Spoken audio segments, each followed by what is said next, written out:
નમસ્કાર દર્શક મિત્રો, આજે આવનાર 1 કલાક તમારા સામે એવો વિષય ચર્ચામાં રજૂ થવાનો છે કે જેમાં કેટલીય વિગતો એવી છે કે ક્યારેક લાગણીઓમાં તણાવમાં આપણા ધ્યાન બહાર રહી ગઈ હોય અને એ વિષય ભારત અને ચીન વચ્ચેના વ્યાપાર સંબંધો એને સ્પર્શે છે। ભારતે ચીન પાસેથી શું આયાત કરવું, શું નહીં કરવું અને ચીન જ્યારે સરહદે અડપલું કરતું હોય ત્યારે ભારતે પોતે કઈ રીતે વર્તવું, એ સ્વાભાવિક રીતે જેમના હૃદયમાં દેશભક્તિ વસી છે, ને હું માનું છું કે બધા જ ના હૃદયમાં દેશભક્તિ વસી છે, એમને લાગે છે કે હવે ટાઈમ આવ્યો છે કે ચીનના માલનો બહિષ્કાર કરે। જેમ ગાંધીજીએ આઝાદીની ચળવળ વખતે આપણને શીખવાડ્યું બ્રિટિશ માલનો બહિષ્કાર કરો, પણ ગાંધીજી અર્થશાસ્ત્રી હતા। અર્થશાસ્ત્રી બાય ક્વોલિફિકેશન કે કોઈ ડિગ્રીથી નહીં, સમજદારીથી। મેન્ચેસ્ટરનો ટેક્સટાઇલ ઉદ્યોગ અને શેફિલ્ડનો કટલરીથી માંડીને બાકીની વસ્તુઓ બનાવતો સ્ટીલ ઉદ્યોગ ભારતના બજાર પર નભતો હતો। એને તોડવો હોય તો ખાદી અને રેંટીઓ એ સિવાય એ શક્ય નહોતું। ગાંધીએ કરી બતાવ્યું। બ્રિટિશ માલનો બહિષ્કાર કર્યો, બ્રિટિશ માલની હોળીઓ થઈ, પણ ત્યારે આ વ્યાપારી સંબંધોની વાત નહોતી। વાત હતી બ્રિટિશ ચુંગાલમાંથી ભારતને આઝાદી અપાવવાની। આ ફરક આપણે સમજીએ। અને એ કારણથી અત્યારે જ્યારે ચીન એક કરતા વધારે જગ્યાએ આપણા સામે ક્યાંક ને ક્યાંક વિમાસણ ઊભું કરતું રહ્યું છે, ક્યારેક ડોકલામ થયું, ક્યારેક નાથુલામાં જમાવટ થઈ, ક્યારેક શિયોક અને ગલવા રિવર અને ડીઓબીડી રસ્તા ઉપર સીધી નજર એ રીતે ચીને પોતાના થાણા ગોઠવ્યા, ક્યારેક અરુણાચલને પોતાનો પ્રદેશ બતાવ્યો।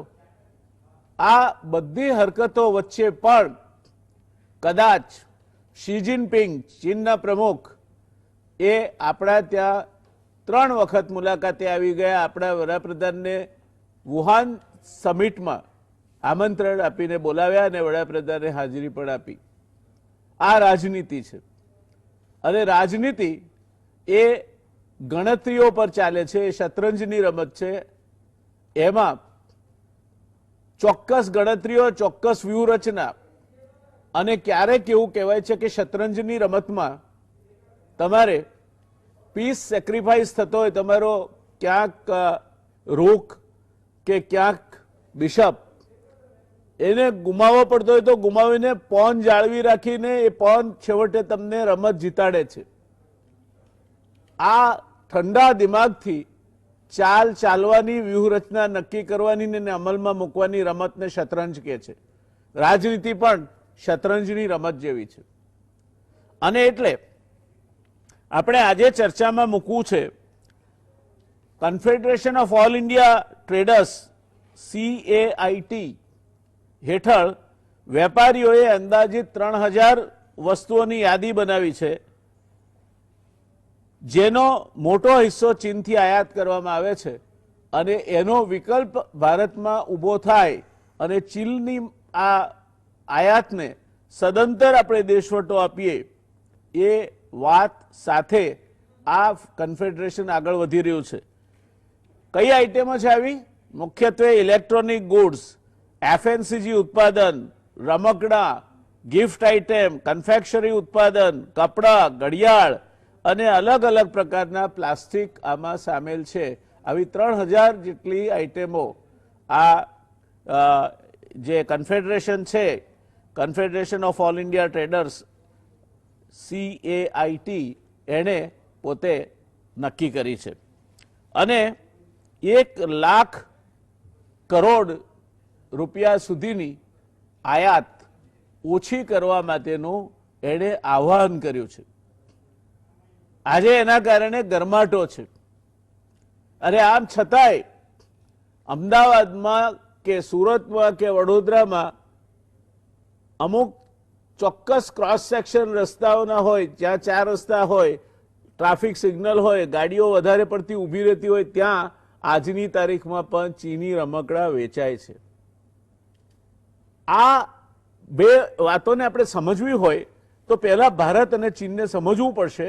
અને એ સમજવા માટે આપણી પાસે આજે એક વિશિષ્ટ ક્ષમતા ધરાવતી પેનલ ઉપલબ્ધ છે. સ્ટુડિયોમાં મારી સાથે છે વિનોદભાઈ અગ્રવાલ, એ CII એટલે કન્ફેડરેશન ઓફ ઇન્ડિયન ઇન્ડસ્ટ્રીઝ ગુજરાતના વાઇસ ચેરમેન એટલે ઉપપ્રમુખ છે. વિનોદભાઈ એક સફળ ઉદ્યોગ સાહસિક છે, વેપારી છે, પણ બીજી એમની ઓળખ મારે ખાસ આપવી છે એ છે કે વિનોદભાઈએ એમની કારકિર્દીના શરૂઆતના તબક્કે રોજની ચીનમાં 400 કિલોમીટર મુસાફરી કરીને 10 વર્ષ જેટલો લાંબો સમય ગાળ્યો છે. કદાચ ગુજરાતમાં ચીનને વિનોદભાઈ ઓળખે છે તેટલું ભાગ્યે જ કોઈ ઓળખતું હશે. અને એટલે વિનોદભાઈની હાજરી આ પેનલ પર એ ખૂબ અગત્યની બની રહે છે. મારી સાથે જોડાશે સ્કાયપીથી જયેન્દ્રભાઈ તન્ના, ગુજરાત ટ્રેડર્સ ફેડરેશનના તેઓ શ્રી પ્રમુખ છે.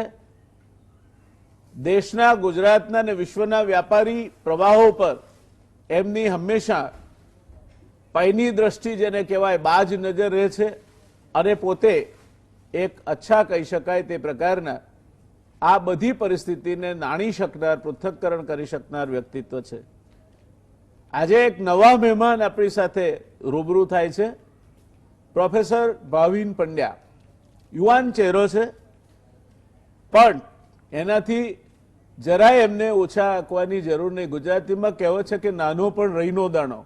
આ ભાવિનભાઈ એ 50,000 કરતાં વધારે વિદ્યાર્થીઓ જ્યાં ભણે છે તે સર્વ વિદ્યાલય કડી યુનિવર્સિટીના ફેકલ્ટી ઓફ મેનેજમેન્ટ સ્ટડીઝના ડીન છે, વર્ષોથી છે.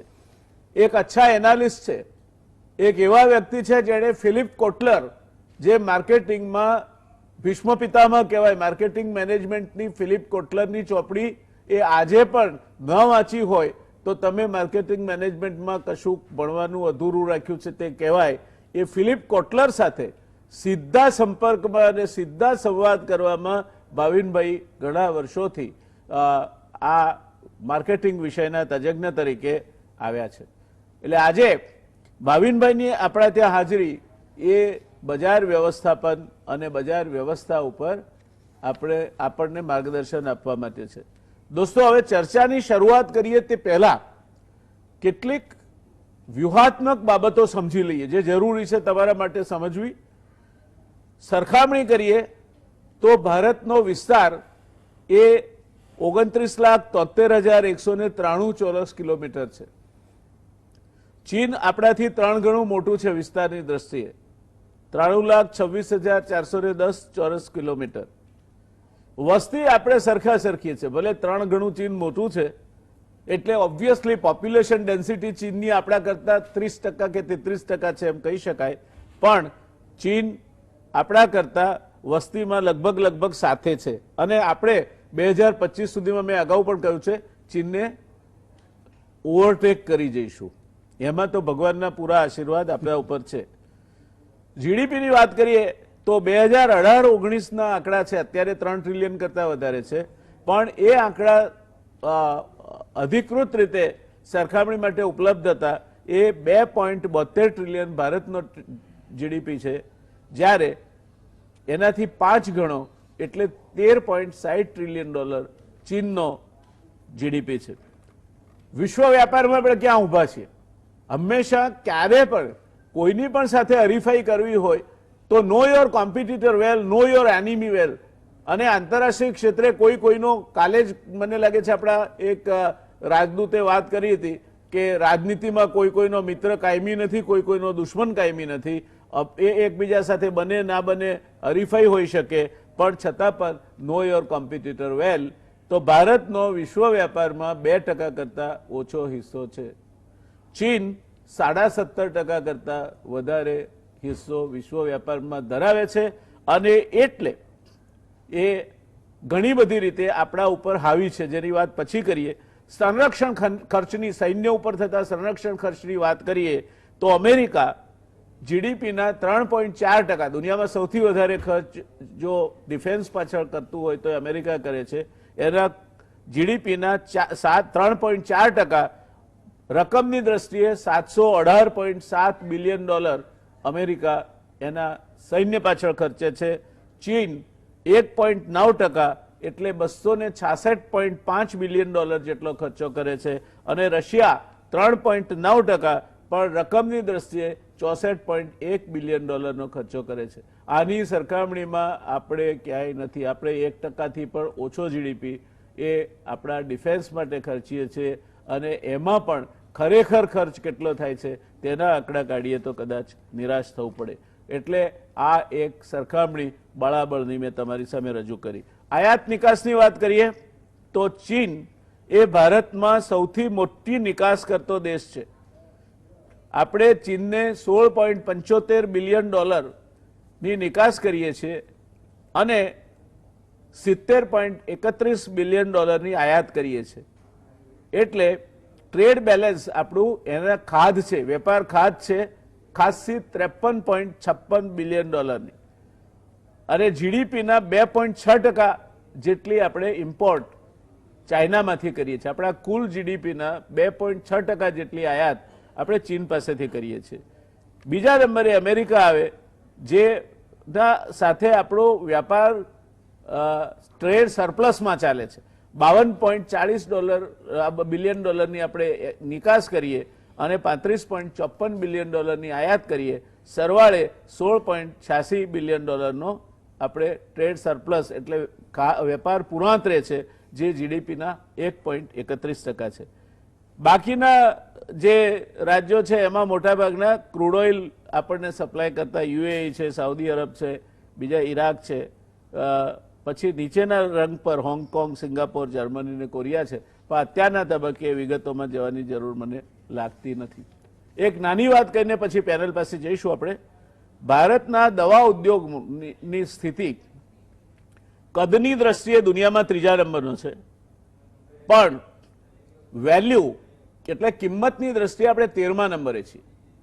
અને આ દવા ઉદ્યોગ માટે ખાસ કરીને એન્ટીબાયોટિક્સ અને વિટામિન્સ માટેના જે એક્ટિવ ઇન્ગ્રેડિયન્ટ કહેવાય એ આપણે $2 બિલિયન ચીનમાંથી આયાત કરીએ છીએ. અને આપણી મોટામાં મોટી ચિંતા એ હતી, જો વુહાન લાંબુ ચાલે તો ભારતનો એન્ટીબાયોટિક્સ એટલે રિફામ્સિનથી માંડીને એરિથ્રોમાઇસિન ને બીજી દવાઓ બનાવતો ઉદ્યોગ એ મુશ્કેલીમાં મુકાઈ શક્યો.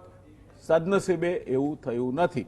પણ આ એક હકીકત છે કે આપણે બલ્ક ડ્રગ અને ઇન્ટરમીડિયેટ્સ કુલ આયાતના 2% છે અને આપણી ફાર્માસ્યુટિકલ સેક્ટર ચીન પર બહુ મોટી રીતે આધારિત છે. તે જ રીતે આપણા નિકાસમાં આપણો કપાસ, દુનિયામાં 3જા નંબરનો કપાસ ઉત્પાદક દેશ છીએ આપણે, ક્યારેક 2જા નંબર, ક્યારેક 3જા નંબરનો, પણ આપણા કપાસનું એક મોટું આયાતકાર એ ચીન છે. લગભગ એની કુલ આયાતના 12% જેટલી કપાસની એટલે ઋણી આયાત છે આપણા ત્યાંથી. અને એટલે ખેડૂતોના હિતને લાગ્યો કે છે ત્યાં સુધી deoil cake, soybean seeds and soybean deoil cake અને કપાસ, આ ચીન આપણું એક મોટું ખરીદાર છે. એ વાત આપણે ખ્યાલમાં રાખવી જોઈએ. આ વાતને લક્ષ્યમાં રાખીને વિનોદભાઈ, હું પહેલા આપની પાસે આવવા માંગીશ. આપણે બધાએ રાષ્ટ્રભક્તિ સાથે સંમત કે ચીન બરાબર નથી આપણી સાથે વર્તતું, તો આપણે આ વસ્તુઓનો એની બહિષ્કાર કરી નાખીએ. એ પ્રથમ દ્રષ્ટિએ બરાબર લાગે છે, પણ ભારત એક બાજુ જનરલ કક્ષાએથી, એક બાજુ રાજનૈતિક કક્ષાએથી, રાજનૈતિક કક્ષાએથી ચીન સાથે મંત્રણા કરીને આજે પરિસ્થિતિ ઘણી સુધરી છે છેલ્લા કેટલાક દિવસમાં. ત્યારે આ પ્રકારના વલણ બાબત આપને શું કહેવું છે? હું મારી વાત શરૂ કરીશ એક લાઇનથી કે when you are emotional you don't take any economic or financial decisions. એટલે રાષ્ટ્રભક્તિ બરાબર આપણે બધાએ કરવી જોઈએ અને હું પણ કરું છું, પણ જ્યારે તમે ઇમોશનલ હો ત્યારે ઇકોનોમિક ડિસિઝન ના લઈ શકે. તમે તમારો ઘર પહેલાં જોવું પડે કે તમે ખરેખર એ બોયકોટ કરવા માટેની સ્થિતિમાં છો કે નથી. કારણ કે જે ફિગર્સ તમે આપ્યા એ અલાર્મિંગ છે. આપણે ક્રૂડ ઓઇલમાંથી આગળ જતા જેમ સોલર કે રિન્યુએબલ એનર્જીમાં આવી જઈશું એમાંથી આપણે બહાર નીકળી જઈશું. આપણે ઇમ્પોર્ટ બિલ્સ ઓછા થઈ જશે, આપણા ફોસિલ ફ્યુલ્સ પરથી ડિપેન્ડન્સી ઘટી જશે. બટ મોબાઈલ ફોન્સ, એફએમસીજી, જેમ જેમ ન્યુક્લિયર ફેમિલીઝ થતી જાય છે, એક એક ઘરમાં 4-4 ટીવી, 5-5 મોબાઈલ, નાનો બાળક જન્મે તો એમ કહેવાય છે કે બાળક સિવાયની બધી વસ્તુ ચાઇનીઝ છે. તો એ માનસિકતા એ એટીટ્યુડમાંથી ક્યારે બહાર આવીશું આપણે? જો એ આવી શકીશું, એ આપણે એ જે આપણી જે બેઝિક રિક્વાયરમેન્ટ છે એ આપણે જ્યારે પૂરી કરી શકીશું, એ ઇન્ડસ્ટ્રીઝ ઊભી થશે આપણે, તો આપણે બોયકોટ કરી શકીએ. એટલે એવું નથી કે આજે સડનલી તમે બોયકોટ કરી નાખો કાલથી વસ્તુ મળવાની બંધ થઈ જશે કે આપણે ઇમ્પોર્ટ બંધ કરી દઈશું. The entire journey has to be phase wise. 1 વર્ષ, 2 વર્ષ, 5 વર્ષ, 10 વર્ષનું આજથી ડિસિઝન લઈને હોરાઇઝન બનાવીને સરકારને જોડે લઈને એમની પોલિસી બનાવીને એ રીતે આપણે આગળ વધીશું તો આપણે જંગ જીતી જઈશું. નહીં તો ડોકલામ વખતે પણ 3 વર્ષ પહેલા પણ આ જ વસ્તુ ઊભી થઈ હતી. બધાએ બોયકોટ ચાલુ કર્યું હતું, પણ 3 વર્ષમાં શું કર્યું આપણે? કેટલી ઇન્ડસ્ટ્રીઝ ઊભી કરી? હું તમને એક સ્મોલ સ્ટોરી કહું છું. 2002-3 વર્ષની વાત છે આ. I was at Frankfurt airport. મારી જોડે હું શાંઘાઈ જતો હતો ફ્રેન્કફર્ટથી. મારી જોડે એક ચાઇનીઝ બેઠો હતો. એ ટાઈમે Indians were not so famous in China. બધાને પાકિસ્તાની કે બાંગ્લાદેશી જ જોડ કે તમે કે ઈ ask me whether you are Pakistani. I said no, I am Indian. He said, are you from Singh-Delhi? Singh-Delhi means New Delhi in Chinese. I said, no, I am from Gujarat, Ahmedabad. એ ટાઈમે 2000-2005 સુધી 4 સુધી કોઈ ગુજરાત કે અમદાવાદને ઓળખતું પણ નહોતું. તો એણે વાત આગળ વધારી અમે. મેં કીધું શું કરે છે? તો બોલે આઈ એમ અ ટોય સેલ્સમેન. હું દિલ્હી ઓલમોસ્ટ દર મહિને જઉં છું. આઈ સે ગુડ. બોલે હું ચાંદની ચોક, કમલા માર્કેટ, નહેરુ પેલેસ, મને પણ નહોતી ખબર, એ જગ્યા એને ખબર હતી કે આઈ રોમ દેર. હું તેના ટ્રેડર્સને મારા રમકડા વેચું છું. આઈ સે ઓકે. પણ મેં કીધું યાર તમારી ક્વોલિટીમાં તો લફડા છે. તો એને મને એક આમ એમ્બ્રેસિંગ સિચ્યુએશનમાં નાખી દીધું. એણે મને એમ કીધું કે મિસ્ટર અગ્રવાલ, 80s 90sમાં તમારા છોકરા કયા રમકડાથી રમતા હતા? You are playing with mud toys કે લાકડાના રમકડા કે લોખંડના આપણે રમીને એ રીતે નાની રમકડાથી રમતા હતા. મેં કહે છે યુ આર રાઈટ. હું પણ 20-22 વર્ષનો હતો એ ટાઈમે. મેં કીધું મારું બચપણ પણ એ રીતે નીકળ્યું છે. અને કોઈ રીચ પર્સન હોય, એમના કોઈ સગા સંબંધી અમેરિકામાં કે જર્મનીમાં રહેતા હોય તો તમને ચાબીવાળા રમકડા તો બહુ તો પેન્સિલ સેલવાળા તમને રમકડા મળતા હતા. મેં કહ્યું yes you are absolutely right. બોલે અમે તમને આ રમકડા ઇન્ટ્રોડ્યુસ અમે કર્યા, અમે એને સસ્તા કર્યા, તમને મળ્યા તો તમારા આજના છોકરાઓ આ ટોયઝ જે રિમોટ કંટ્રોલ ટોયઝથી રમે છે. મેં કીધું યુ આર રાઈટ. તો આજે એ વાતને 17 વર્ષ થઈ ગયા, હજુ આપણે ચાઇનીઝ ટોયઝને બોયકોટ કરવાની વાત કરીએ છીએ. તો આપણે 17 વર્ષમાં કેમ આત્મનિર્ભર ના થયા? કેમ આપણે કોવિડ-19 માટે રાહ જોઈ કે હવે આપણે આત્મનિર્ભર કે સેલ્ફ રિલાયન્ટ થઈશું આવી નાની રમકડા જેવી વસ્તુઓમાં? મોબાઈલ કે હાઈ ટેકનોલોજી વસ્તુ તો વાત નહીં રહી. પ્લાસ્ટિક ઇન્ડસ્ટ્રી આપણી સ્ટ્રોંગ છે, આપણી જોડે રિલાયન્સ છે, પીપીના દાણા આપણે દુનિયાને એક્સપોર્ટ કરીએ છીએ, પીવીસી એક્સપોર્ટ કરીએ છીએ. તો વેલ્યુ એડિશન પ્રોડક્ટ કેમ આપણે ઇમ્પોર્ટ કરીએ છીએ? કેમ આપણે જાતે નથી બનાવી શકતા? તો એ તો એક વસ્તુ થઈ. ફિનિશ પ્રોડક્ટ છે which is very easy to replace. કાલે આજે આપણે ડિસાઇડ કરીએ તો વર્ષમાં આપણે આટલી ઇન્ડસ્ટ્રી ઊભી કરી શકીએ છીએ. બટ વોટ અબાઉટ, જેમ વ્યાસ સાહેબે કીધું કે એપીઆઈસ છે, અમારી કેમિકલ ઇન્ડસ્ટ્રીની વાત કરીએ તો અમારે ઇન્ટરમીડિયેટ છે. એને ઊભી કરવા માટે આજે હું ડિસાઇડ કરું તો એટલીસ્ટ મને 2 થી 3 વર્ષ લાગે કે મારી એ ઇન્ડસ્ટ્રી ઊભી થાય. કારણ કે મારું જે એન્વાયરમેન્ટ ક્લિયરન્સ છે કે એ જે એને આવતા જ 1-1 વર્ષ થઈ જાય છે. તો આપણે સેક્ટર વાઇઝ, પ્રોડક્ટ વાઇઝ સેગ્રીગેટ કરીને પછી આગળ વધવું પડશે કે આપણે કેટલા પ્રોડક્ટ્સનો બહિષ્કાર કરવું છે અને કેટલા પ્રોડક્ટ આપણે બનાવી શકીશું, ખરેખર બનાવી શકીશું. કારણ કે 3 વર્ષ 5 વર્ષમાં ચાઇના ક્યાં હશે આપણને નથી ખબર. કારણ કે we are still much lagging behind them in capacity, in quality and in quantity. દોસ્તો, વિનોદભાઈની જે વાત છે આંખ ખોલી નાખે એવી છે કે પહેલા આપણે અભ્યાસ કરીને જે બનાવી શકાય તેમ છે તે કેમ નથી બનાવતા? કેમ એ ગુણવત્તાવાળા એ પ્રકારના રમકડા આપણે બજારમાં નથી મૂકી શકતા? જેની રિસર્ચ કરીને ચીનને ખબર છે કે હોળીમાં આપણા ત્યાં કેવી પિચકારી જોઈએ, એમાં શું વેરાયટી લાવી શકાય, તો આપણા વેપારીને ખબર પડે જ. તો પ્રોફેસર ભાવિન પંડ્યા, મારે આપને પૂછવું છે કે આ શું છે, વોટ ઇઝ ઇટ ધેટ એ ભારતને પોતાના ઘર આંગણાની, અને ભારત એટલે દુનિયાની સૌથી મોટી single largest free market in the world, સૌથી મોટી દુનિયાની મુક્ત બજાર જો કોઈ હોય તો એ ભારત છે. તો આપણે આપણી બજાર કોઈક એમાંથી કંઈક શોધી અને આપણને વેચી જાય, અને આપણે એ વસ્તુઓ પાછી એવી પણ નથી કે જેમાં એકદમ ઉચ્ચ ટેકનોલોજીની જરૂર પડે. શું લાગે છે તમને, આપણે કેમ આ બજારમાં હરીફાઈ નથી કરી શકતા?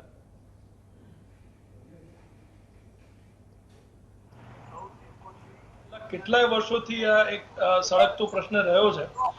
આપણી જોડે કદાચ એવું કહેવાય કે ઇન્ડિયા માટે એક વન નેશનનું ડ્રીમ જે કન્વે કરવાનું છે એ કદાચ આપણે નથી કરી શક્યા પોસ્ટ ઇન્ડિપેન્ડન્સ ઓલ્સો, કે ઇન્ડિયા એઝ અ નેશન. અને જે ડેંગ જીઓપિંગ ની જે 1978 પછીની જે રિફોર્મ નીતિ એ ચાઇનાને જેટલું બદલ્યું. આપણે 2003 ની જ વાત કરીએ તો ખાલી 4% કોન્ટ્રીબ્યુશન હતું વર્લ્ડ જીડીપીમાં ચાઇનાનું, અને 2020માં આજે 17%થી ઉપર વર્લ્ડ જીડીપીમાં એનું કોન્ટ્રીબ્યુશન છે. હવે મેઘનાથ દેસાઈનું એક પેપર જુઓ છે ઇન્ટરનેશનલ મોનેટરી ફંડ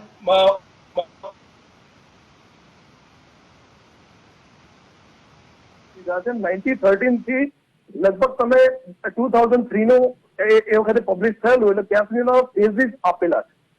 ઇન્ડિયા જે પ્રમાણે રિફોર્મ્સ કરવા માંગતું હતું, અને 1980 નો ઇન્સિડન્ટ બી લીધેલો છે કે abundance by Indira Gandhi at then prime minister of India and taking a loan from International Monetary Fund and subsequently એ જે રિયલાઇઝ ના થઈ શકી અને દેવામાં ગરકતા ગયા, અને જે આપણે જે કરવું હતું એ લગભગ એઝ અ નેશન આપણે ના કરી શક્યા, અને પછી પોસ્ટ ગવર્મેન્ટ પણ જેટલી આવી ભારત દેશમાં, એમને કોઈએ ક્યારે ઇન્ક્યુબેશન છે કે સ્ટાર્ટઅપ છે કે ટેકનોલોજી માટેની જે સિરિયસનેસ છે એ હજી આજની તારીખ સુધીમાં પણ નથી બતાવી.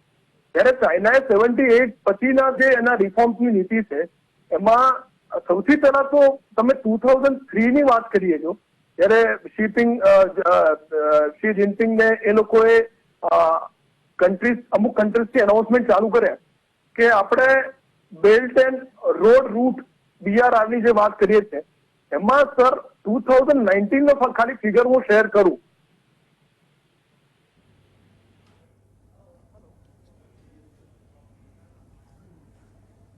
જયેન્દ્રભાઈ, મારે આપની પાસે આવવું પડશે, કંઈક મને લાગે છે કે ટ્રાન્સમિશનમાં કંઈક પ્રશ્ન થયો છે. આપ તો ગુજરાત ટ્રેડર્સ ફેડરેશનના પ્રમુખ છો.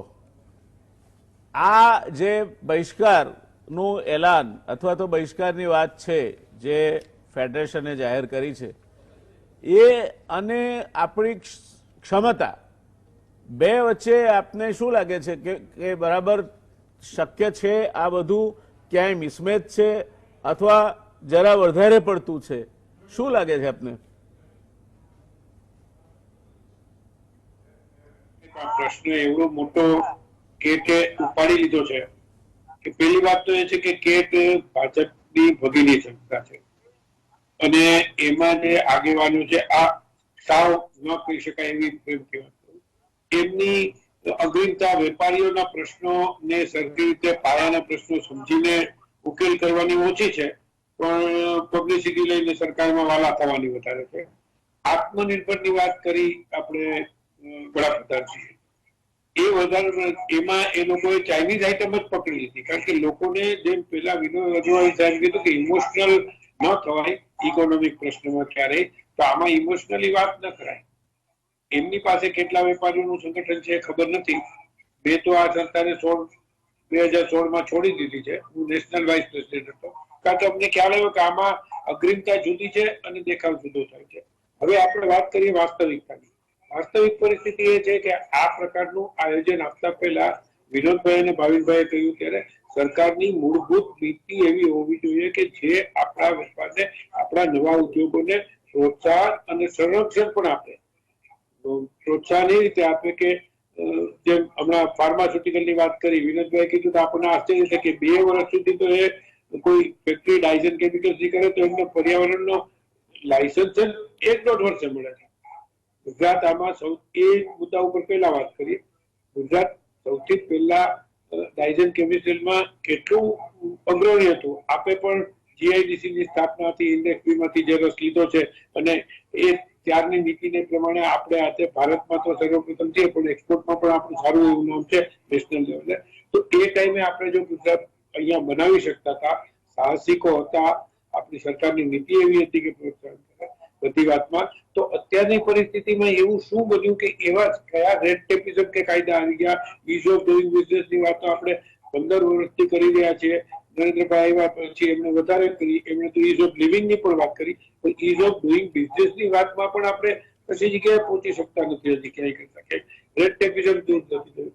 પછી એ ટાઇઝન કેમિકલ જે સૌથી મોટા ધંધો છે, ઉદ્યોગ છે, એમાં પણ આપણે થયું. પછી હવે પ્લાસ્ટિક ઇન્ડસ્ટ્રી. પ્લાસ્ટિક ઇન્ડસ્ટ્રી પણ પહેલા દરેક જગ્યાએ એકદમ વિસ્તૃત અલગ અલગ નાના મોટા રમકડાની જાતી હતી. એને છોડીને સરકારે શું કામે એવી નીતિ કરી કે ફોરેનના રમકડાઓ આપણી પાસે આવી શકે અને આપણો વેપાર ઉદ્યોગ અને આપણો અહીંયાની વ્યવસ્થા છે એને માર મારી શકે?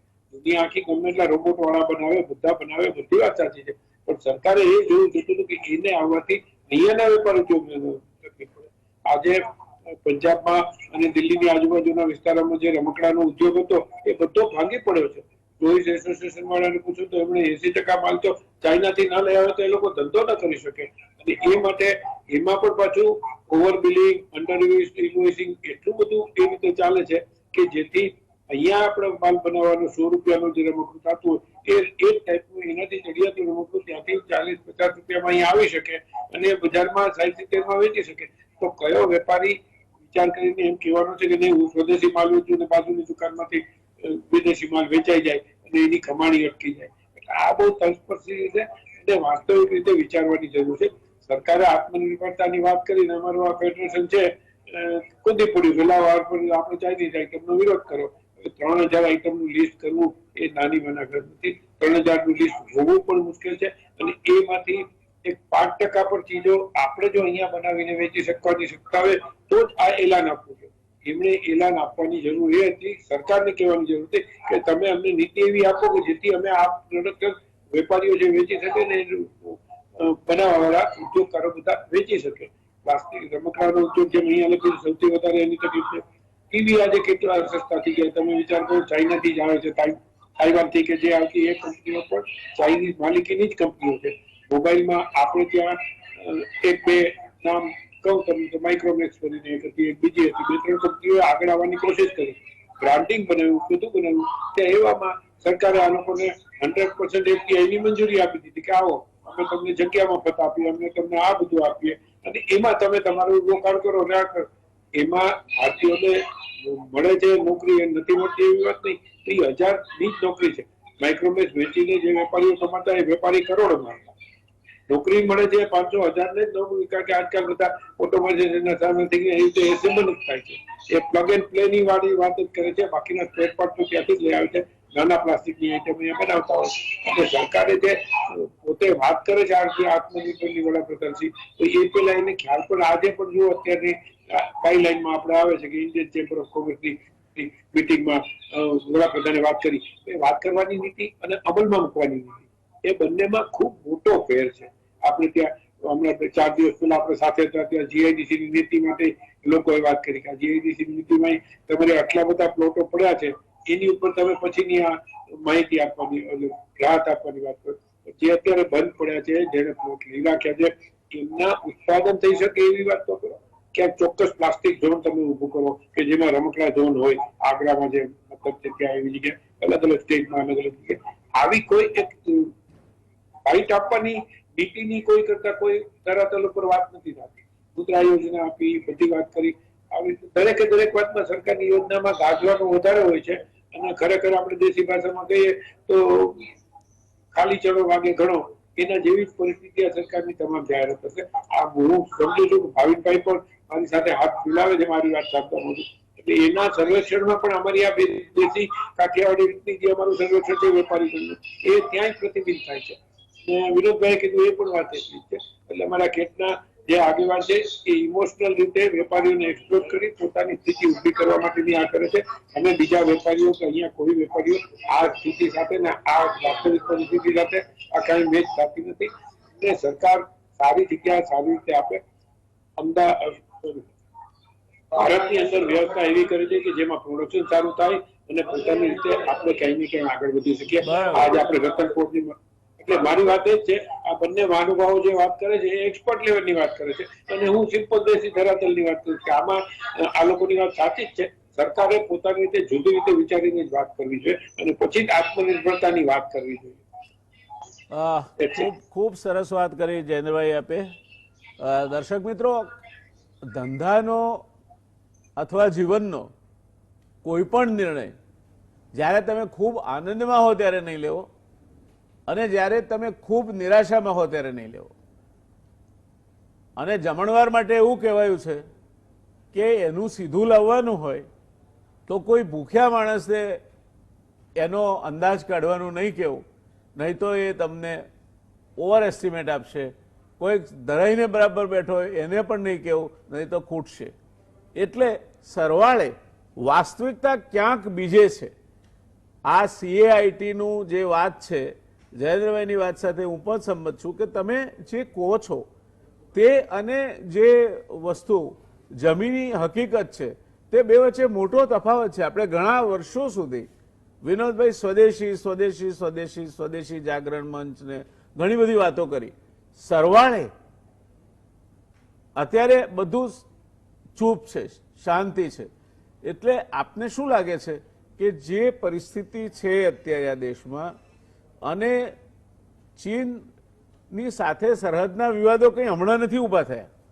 ચીનની સાથે સરહદના વિવાદો તો 1962માં હતા, અને ત્યારથી અત્યાર સુધીમાં સરહદ નક્કી કરવા માટે 60 કરતાં વધારે બેઠકો થઈ છે આપણી ચીન સાથે, અને નથી ઉકલી શક્યા. ચીનની સાથેનો સરહદનો વિવાદ જે છે એ આપણી પુનર્જન્મની વ્યાખ્યા જેવો છે. થયા જ કરે એ કંઈ એમાંથી કશું નીપજે નહીં. એટલે અરુણાચલમાં કંઈક ડખો ઊભો થાય તો ત્યાં દોડવાનું.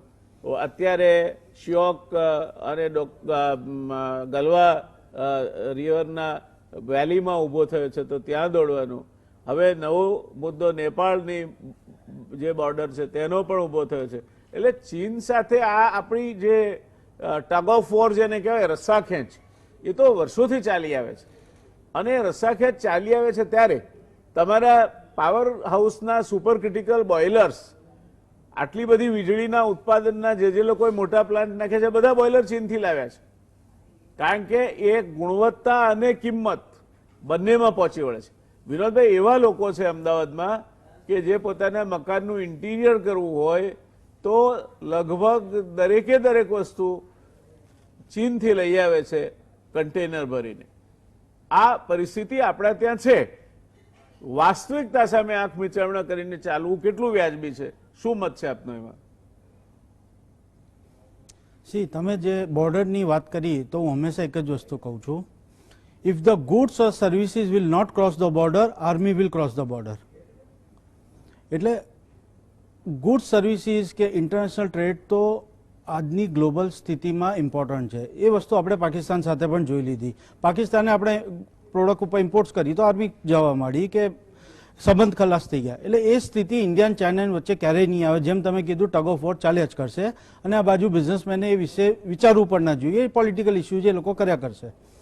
આપણે આપણી બિઝનેસ ઇન્ડસ્ટ્રી, આપણું ઘર સંભાળવું જોઈએ. તમે જેમ કીધું કે ફર્નિચર આજથી 10-20 વર્ષ પહેલાં મને યાદ છે કે આપણા ઘરે કાર્પેન્ટર બેસાડે, મહિનાઓ સુધી બનાવે, આપણે શીશમના લાકડાનું મજબૂત કે 2 જનરેશન સુધી એ બેડ ના તૂટે એવું બનાવતા હતા. પણ હવે ટાઈમ હેઝ ચેન્જ. ઇન્ટિરિયર ડિઝાઇનરનો સમય આવ્યો છે.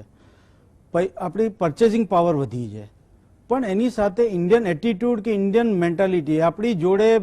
અમદાવાદની વાત કરીએ તો વર્લ્ડ બેસ્ટ NIDs છે, સેપ છે, ઇન્ટિરિયર ડિઝાઇનિંગ કોર્સિસ છે, આટલી બધી યુનિવર્સિટીઝ છે, સારી છે.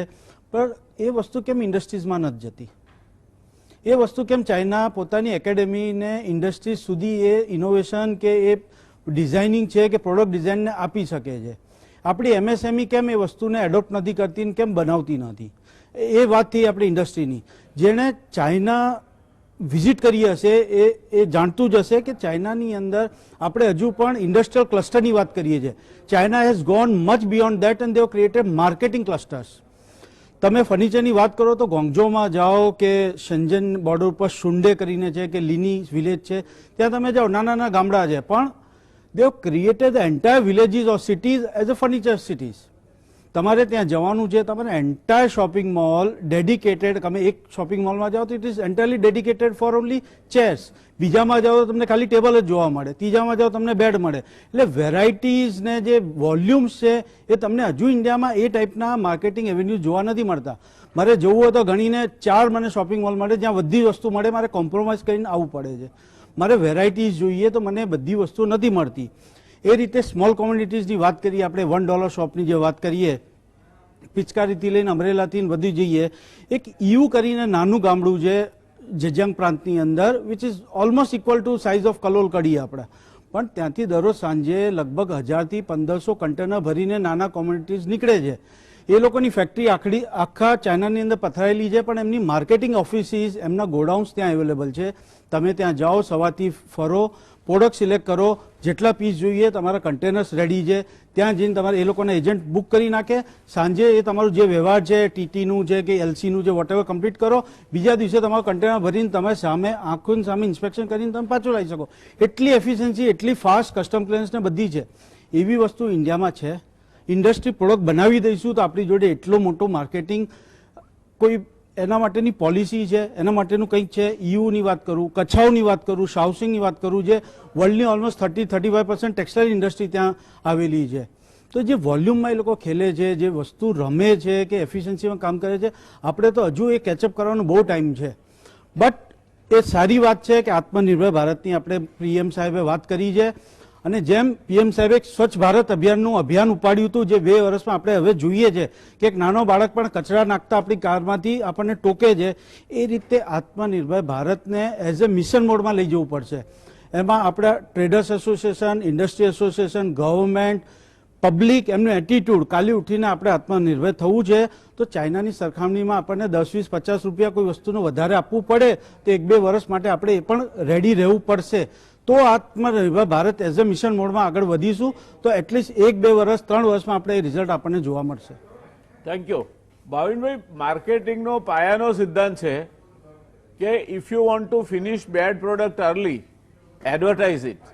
તમારી પાસે કોઈ હલકી પ્રોડક્ટ હોય અને તમારે એને ઝડપથી પૂરી કરી નાખવી હોય તો એને ધૂમ ધોકાર એની જાહેરાત કરવાની, એટલે વધારે લોકો એને એક્સપોઝ થાય અને સરવાળે એનાથી નિરાશ થઈ અને એ જે ઉત્પાદન છે કાયમ માટે બજારમાં માર ખાતું થઈ જાય.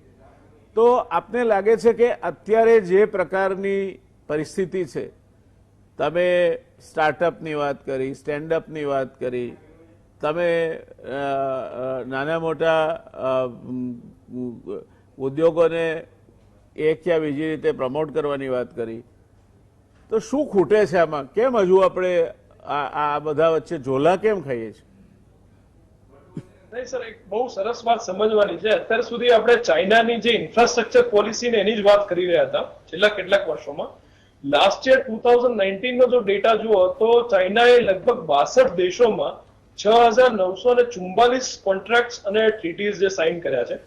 હવે અત્યાર સુધી ઇન્ફ્રાસ્ટ્રક્ચરમાં તો એ લોકો ઇન્વેસ્ટમેન્ટ કરતા હતા અને વર્લ્ડનું કદાચ 50% ક્રૂડ સ્ટીલ આપણે એના પર નિર્ભર છીએ.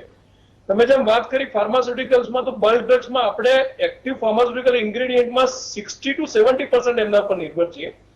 હવે આ બધા જ ઇન્ડસ્ટ્રી વાઇઝ હું જઈશ, પણ એના કરતા પણ સૌથી ખતરનાક જે ખેલ અને સ્ટ્રેટેજી ચાઇનાએ જે વાપરી છે એમની યુઝર ફ્રેન્ડલી ટેકનોલોજી અપગ્રેડેશન છે.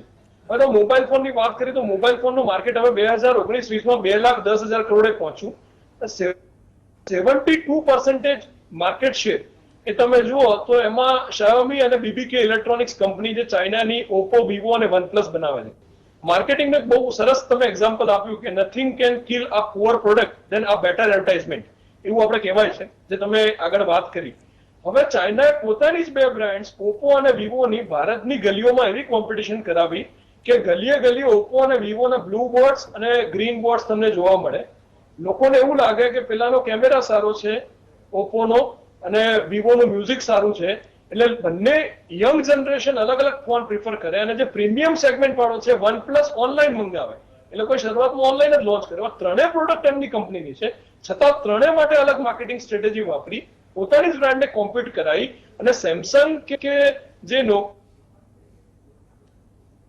લગભગ બીબીકે છતાંય બધા ખાઈને લગભગ બીબીકે ઇલેક્ટ્રોનિક્સે 34% શેર કરી નાખ્યો. અને પછી તમે જુઓ કે Xiaomi જે મારો ચલાવે એના કારણે અત્યારે 72% જે 2,10,000 કરોડનું સ્માર્ટફોનનું માર્કેટ છે એ લોકો માર્કેટિંગ સ્ટ્રેટેજીથી પતાવ્યું. આટલું જ નહીં, ફરીથી આપણે હિસ્ટ્રી થોડી જોવી પડશે કે જયારે ડિમોનેટાઇઝેશન થયું તો બધા ખુશ થયા, ભારતમાં બધા વાતો કરી, પણ પેટીએમમાં પાછલા બારણે અલીબાબા ગ્રુપની અલી જે એમની ઇન્વેસ્ટમેન્ટ બેન્કિંગ અને પેમેન્ટ ગેટવે છે સિંગાપુરમાં રજીસ્ટર થયેલું, એને સૌથી મોટું ઇન્વેસ્ટમેન્ટ 40% ઇન્વેસ્ટમેન્ટ અલીબાબાએ પેટીએમમાં નાખ્યું. એ વખતે સ્થિતિ એવી થઈ કે ડિમોનેટાઇઝેશનના કારણે બધી જ સરકારી બેંકોના જેટલા ટ્રાન્ઝેક્શન થતા હતા 17, એના કરતા પેટીએમમાં ટોટલ ટ્રાન્ઝેક્શન વોલ્યુમ ટર્મ્સમાં વધારે થયા નંબર્સમાં. એટલે માર્કેટિંગ માટે એ લોકો ચાઇનાએ ખતરનાક કિમિયો એવો કર્યો છે કે they have started investing more on marketing. હવે તમે જુઓ કે ગૂગલ પ્લે સ્ટોરમાં ટોપ 5 જે એપ ઇન્સ્ટોલ થાય છે એ 5 ચાઇનાની છે. ટિકટોક છે, શેરિટ છે, તમે યુસી બ્રાઉઝરની વાત કરો તો 5 ચાઇનાની છે. એના પાછળ લોકો માર્કેટિંગ બજેટ જબરદસ્ત વાપરે છે. મેં તમને પહેલા જ વાત કરી કે એમને પેટીએમમાં એટલું વાપર્યું. પછી મેક માય ટ્રીપ, તમે અત્યારે એક સરસ સમજવા જેવી વસ્તુ છે કે આપણા દેશમાં પહેલા ટોપ 5 ઇન્વેસ્ટર્સમાં આપણે સિંગાપુર, મોરેશિયસ અને 5મા નંબરે યુએસ, બધા અત્યારે ડિટેલમાં નહીં કહું, પણ એ ટોપ 5 ફોરેન ડાયરેક્ટ ઇન્વેસ્ટર્સ હતા. ચાઇનાએ તો ખાલી $2.3 બિલિયન ઇન્વેસ્ટમેન્ટ કરેલું, પણ છેલ્લા 5 વર્ષમાં ચાઇનાએ જે ઇન્ડિયાની કંપનીમાં સ્ટાર્ટઅપમાં ઇન્વેસ્ટમેન્ટ કર્યા છે એમાં 30 ઇન્ડિયાની યુનિકોર્ન્સ કહેવાય કે જેનું $1 બિલિયન થી વેલ્યુએશન વધારે હોય. એટલે આપણે એવું કહી શકીએ કે લગભગ 60 થી 70,000 કરોડનું વેલ્યુએશન થયું હોય એના એવી 30 યુનિકોર્ન્સ ભારતમાં છે. એ 30 યુનિકોર્નમાંથી 18 યુનિકોર્ન એવી છે કે જેમાં ચાઇનાનું ઇન્વેસ્ટમેન્ટ છે. હવે એ કંપનીઓ તમે જુઓ તો આપણને સરપ્રાઈઝ થાય કે લોકોને ખબર જ નહીં હોય. બિગ બાસ્કેટ, એટલી બધી એડવર્ટાઇઝમેન્ટ આવે, ચાઇનાનું ઇન્વેસ્ટમેન્ટ. બાયજુસ નંબર 1 એજ્યુકેશનમાં લર્નિંગ એપ છે, બાયજુસ બધા વાપરે, ચાઇનાનું ઇન્વેસ્ટમેન્ટ. ડિલિવરી કરીને કંપની છે, Dream11 કરીને છે, ફ્લિપકાર્ટ છે, તમે હાઇક છે, મેક માય ટ્રીપ, દીપ કાલરાની નંબર 1 ટિકિટ બુકિંગ પ્લેટફોર્મ. 1992 માં તે આઈએમ અમદાવાદના પાસ આઉટ છે કાલરા સાહેબ, મારા ઘણીવાર સંવાદ બી થાય છે. એમની કંપનીમાં ચાઇનાનું ઇન્વેસ્ટમેન્ટ, ઓલામાં ચાઇનાનું ઇન્વેસ્ટમેન્ટ. ઓયો, રીતેશ અગ્રવાલ કરીને છોકરો છે, એની કંપનીનું વેલ્યુએશન 75,000 કરોડ છે અત્યારે. એ રીતેશ અગ્રવાલની કંપનીમાં પણ ચાઇનાનું investment. OYO, Paytm mall, Paytm, Policybazaar જે ઇન્સ્યોરન્સની નંબર 1 કંપની અત્યારે ઓનલાઈન લોકો ભરી રહ્યા છે. પોલિસી બજારની એટલી બધી એડવર્ટાઇઝમેન્ટ આવે છે, એટલી ફેમસ છે પોલિસી બજાર, એમાં ચાઇનાનું ઇન્વેસ્ટમેન્ટ. ક્વિકર જે ક્વિક પ્રોડક્ટ અને માલ સેલ કરવામાં એની એડવર્ટાઇઝમેન્ટ.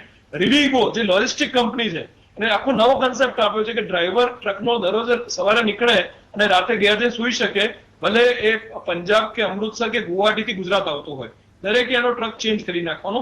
એમાં પણ ચાઇનાનું ઇન્વેસ્ટમેન્ટ. સ્નેપડીલમાં ચાઇનાનું ઇન્વેસ્ટમેન્ટ. સ્વિગી જે ફૂડ કંપની અત્યારે 2nd 3rd largest online food delivery સિસ્ટમમાં છે, એમાં ચાઇનાનું ઇન્વેસ્ટમેન્ટ. ઉડાન એપમાં ચાઇનાનું ઇન્વેસ્ટમેન્ટ. ઝોમેટો ફૂડમાં મોટું નામ, એમાં ચાઇનાનું ઇન્વેસ્ટમેન્ટ.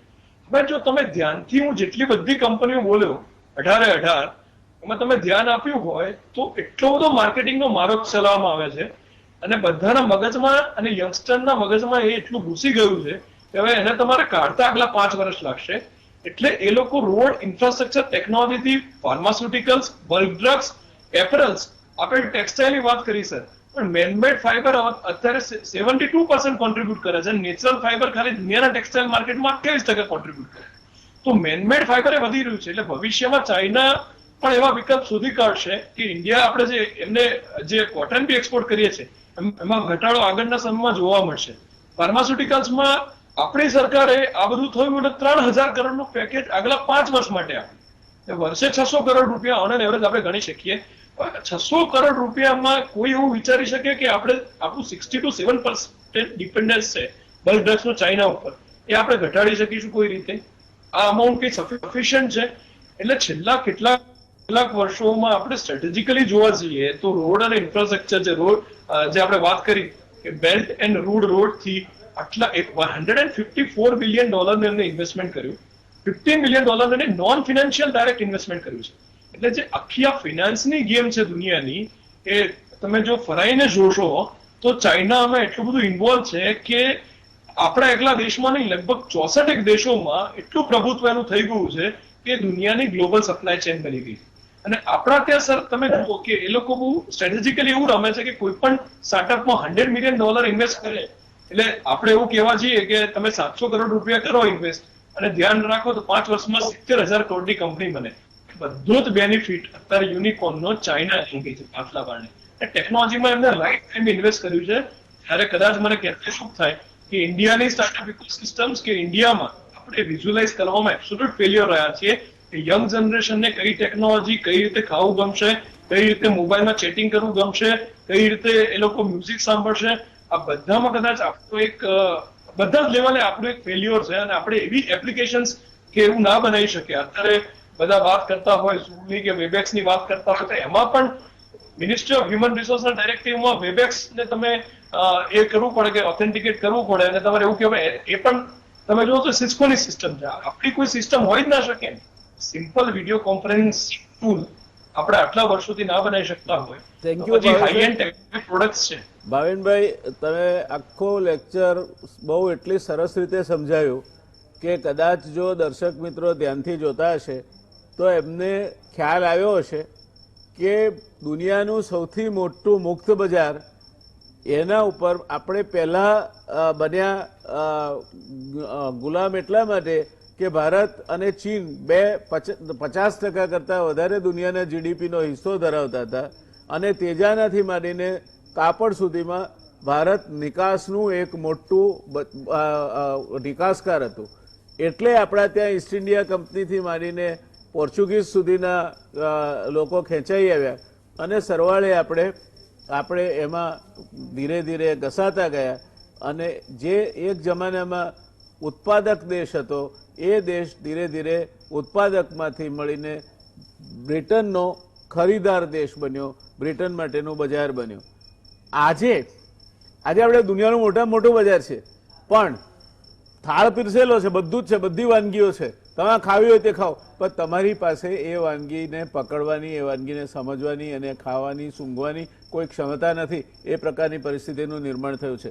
દોસ્તો, મશીન ગન લઈને સામે દુશ્મન ઊભો હોય તો એની સાથે રમકડાની પિસ્તોલથી ન લડાય. આ વાત પહેલાં આપણે સમજીને આપણે મશીન ગન નહીં તો કમસે કમ એક સારી AK-47 જેવી એક રાઇફલ આપણી બનાવીને દુશ્મનની સામે લડવા જઈએ તો વધારે યોગ્ય રહેશે. એટલે આપણે માર્કેટિંગની દ્રષ્ટિએ, પ્રોડક્ટ ઇમ્પ્રુવમેન્ટની દ્રષ્ટિએ નવા પ્રોડક્ટ કઈ રીતે ચીનને હરીફાઈમાં સસ્તા, સારા અને અમદાવાદનો ગ્રાહક તો સસ્તું, સારું, ટકાઉ આ ત્રણેય વસ્તુ માગે અને ચોથી ઉધાર, આ કઈ રીતે તમે આપી શકો આ દેશના ગ્રાહકને એ તમારે વિચારવું પડે. જયદેવભાઈ, શું લાગે છે તમને આ દેશનું બજાર અને એનું જમણવાર જે 56 ભોગનો થાળ એ ચીન અને બીજા દેશો જ જમ્યા કરશે કે આપણે કોઈ દિવસ એમાં ક્યાંક દસાડા દફતરમાં આપણું પણ નામ નોંધાવી શકીશું? એ માટેની સ્ટ્રેટેજી એક તૈયાર કરવી પડે. હું એક દાખલો આપીશ તમને. મોરબી સિરામિક્સે એક પ્રયત્ન કર્યો હતો.